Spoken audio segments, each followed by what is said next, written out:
Programa, o presidente Lula sancionou ontem uma lei que promove mudanças na legislação para fortalecer o combate ao crime organizado e ampliar a proteção de autoridades e servidores públicos envolvidos nessa área. A medida foi publicada no Diário Oficial de hoje. A nova legislação classifica duas novas modalidades de crimes relacionados à obstrução de investigações e ações contra o crime organizado. Obstrução de ações contra o crime organizado e conspiração para obstrução de ações contra o crime organizado. A lei também garante reforço na segurança pessoal de autoridades envolvidas no combate à criminalidade e foi sancionada após a mega operação no Rio de Janeiro, que terminou com mais de 120 mortes. Acho que para começar a gente pode falar um pouquinho dessa mega operação no Rio, né? Esse assunto que está no país inteiro. Sim, eu queria primeiro focar nessa questão da legislação. Okay. Por quê? Porque eu ouço muitas autoridades e respeito, né, os pontos de vista, falando que o Congresso está em falha, que agora veio essa legislação. A verdade é uma só. A legislação vigente no país já prevê tudo isso. Pode ser com outros nomes, né, pode ser mas já tem essa proteção, já tem tudo isso aí. O problema no Brasil não é falta de lei, sobram leis. Ocorre que nós estamos vivenciando uma sucessão de anulações de investigações e processos. E essas anulações, elas não só colocam essas pessoas em liberdade, como elas desestimulam as forças de segurança, desestimulam os funcionários que vêm trabalhando corretamente. Eu vou dar um exemplo, mais de um. Recentemente, houve uma anulação de uma apreensão de mais de 200 quilos de maconha. Pouquinho antes, houve uma anulação de uma apreensão de 600 quilos de cocaína. O que adianta criar lei prevendo esse monte de crime de obstrução e crime organizado e mudando o crime organizado para terrorismo? O que adianta se a hora que você tem uma apreensão desta magnitude, que quem estudar a jurisprudência vai saber que desde sempre essa quantidade de droga implica flagrante, né? O que faz prescindir de mandado de busca e apreensão, não é? O que adianta esse tanto de lei, esse tanto de falatório, se o cidadão que é pego com essa quantidade não fica um dia preso? Precisa fazer valer a lei. E como é que a gente explica para aquela pessoa que está presa por uma quantidade bem menor, que ela ficou ali 3 anos, e o cidadão que teve 600 quilos apreendido, numa decisão monocrática, foi colocado em liberdade? Porque o combate ao crime também tem a ver com igualdade. Até para a pessoa que delinque, tem um efeito de contenção saber que não é só ela que está sendo punida. Então, é muito blá, blá, blá. Entendeu? É óbvio que o presidente quer fazer uma publicação, quer dar uma entrevista, o deputado... Ok, eu compreendo. Mas a verdade é uma só. Lei não falta nesse país, né? E nós temos uma outra questão aí, já entrando no campo da mega operação, que precisa ser dita com todas as letras, tá? Nós vamos ter que parar em algum momento para rediscutir essas muitas ações coletivas e constitucionais, ou seja, com base na Constituição, não que sejam constitucionais, que partidos políticos e entidades vêm propondo, porque essas iniciativas que são muito opacas para a sociedade, elas estão minando o combate ao crime. Tá? Então, por exemplo, hoje está no centro da discussão uma ADPF, que é a ADPF 635, que foi proposta perante o Supremo Tribunal Federal em 2020, para uma série de ONGs e associações, todas ligadas à esquerda. E essa ADPF conseguiu uma liminar em 2020, praticamente inviabilizando operações policiais. Foram 5 anos sem a potencialidade, a possibilidade de fazer essas operações, porque se criaram tantos critérios que era praticamente impossível.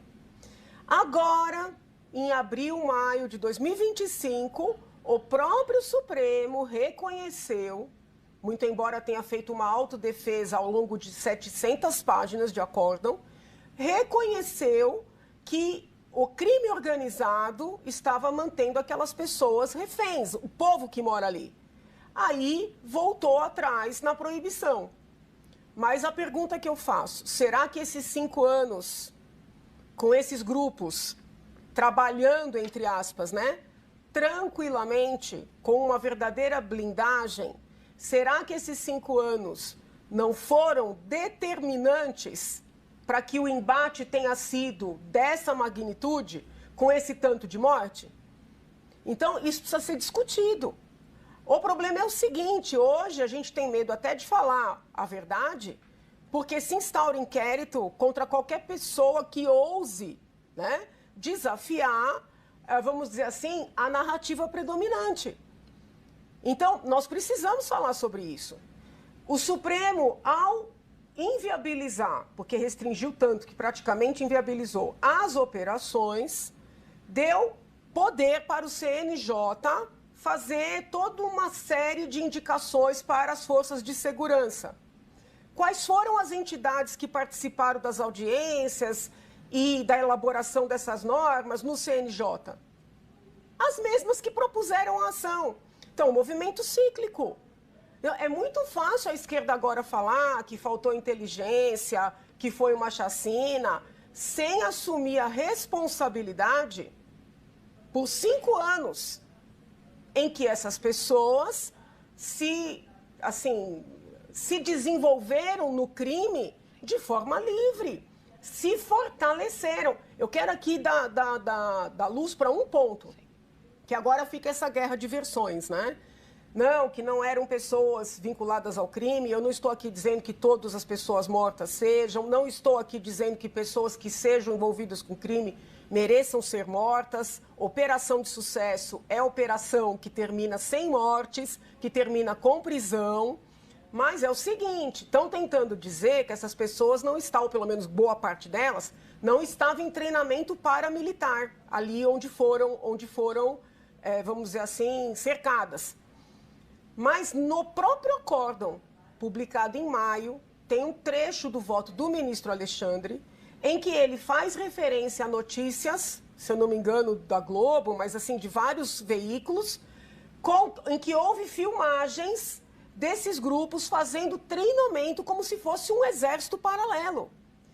Então, não é que inventaram essa história agora. Isso está registrado no próprio acórdão do Supremo Tribunal Federal, no âmbito da DPF 635. Então, assim, essas questões, eu não estou aqui demonizando quem quer que seja, dizendo que a culpa é de A ou de B, mas não dá para a gente fugir desse debate, porque agora querem prender o governador, querem caçar o governador. Mas eu quero saber o seguinte, o que foi que a esquerda fez, além de impedir a polícia de trabalhar durante esses 5 anos? E, vereadora, o que você acha que deve ser feito a partir de agora, né, em relação ao combate ao crime organizado?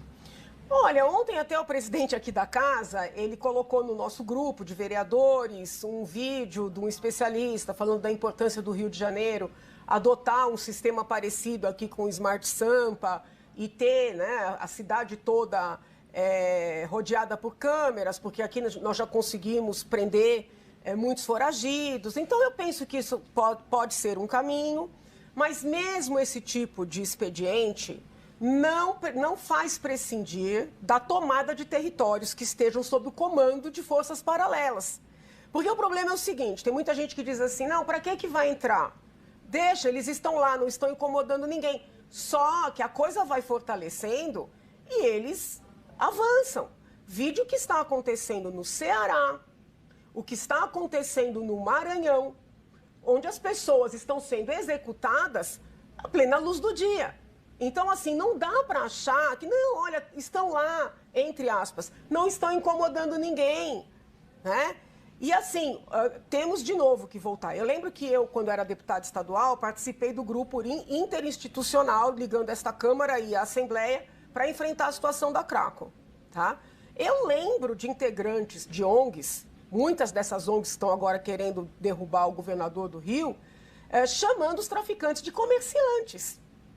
que no começo eu ficava em dúvida sobre quem eles estavam falando. Quando foi o comerciante, achava que era o dono de uma loja, o dono de uma padaria, de uma farmácia, mas era dos traficantes que eles estavam falando.